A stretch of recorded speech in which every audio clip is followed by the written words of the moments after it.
ನಾವು ಸರ್ಕಾರ ರಕ್ಷತಿ ಕೇಂದ್ರದ ಅಧ್ಯಕ್ಷರಾಗಿ, ನನ್ನ ಹೆಸರು ಯೋಗ ನರಸಿಂಹ ಅಂತ.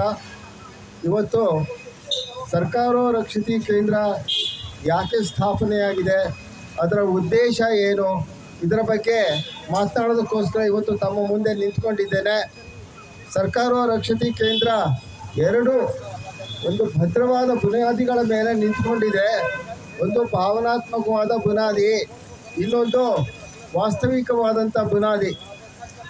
ಭಾವನಾತ್ಮಕವಾದ ಬುನಾದಿ ಅಂತಂದರೆ ನಮ್ಮ ದೇಶದ ಸಂಸ್ಕೃತಿ, ಪರಂಪರೆ, ಇತಿಹಾಸ, ಸನಾತನ ಧರ್ಮ, ಹೀಗೆ ಏನೋ ಒಂದು ಭಾವನಾತ್ಮಕವಾದಂಥದ್ದಿದೆ, ಇದರ ಒಂದು ಬುನಾದಿಯ ಮೇಲೆ ನಿಂತ್ಕೊಂಡಿದೆ.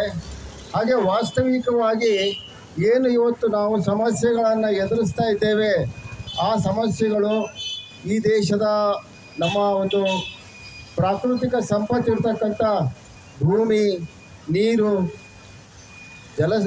ವನ ಸಂಪತ್ತು, ಹೀಗೆ ಏನೇನು ಒಂದು ಸಂಪತ್ತುಗಳು ಇದೆ, ಮತ್ತು ಆಡಳಿತಾತ್ಮಕವಾದ ಸಮಸ್ಯೆಗಳು ಏನೇನು ಎದುರಿಸ್ತಾ ಇದ್ದೇವೆ, ಈ ಎಲ್ಲವನ್ನ ಅದರ ಒಂದು ಬುನಾದಿಯ ಮೇಲೆ ನಿಂತ್ಕೊಂಡು ಇವತ್ತು ನಾವು ಮಾತನಾಡ್ತಾ ಇದ್ದೇವೆ.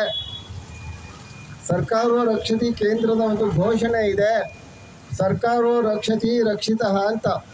ಅಂದರೆ ಭಗವದ್ಗೀತೆಯಲ್ಲಿ ಹಾಗೆ ಧರ್ಮೋ ರಕ್ಷತಿ ರಕ್ಷಿತಃ ಅಂತ ಹೇಳ್ತಾರೆ, ಹಾಗೆ ನಾವು ಸರ್ಕಾರ ರಕ್ಷತಿ ರಕ್ಷಿತಃ ಅಂದರೆ ಯಾರು ಸರ್ಕಾರವನ್ನು ರಕ್ಷಿಸ್ತಾರೆ ಅವರನ್ನು ಸರ್ಕಾರ ರಕ್ಷಿಸುತ್ತೆ ಅಂತಕ್ಕಂಥದ್ದು ಈ ಒಂದು ವಾಕ್ಯದ ತಾತ್ಪರ್ಯ.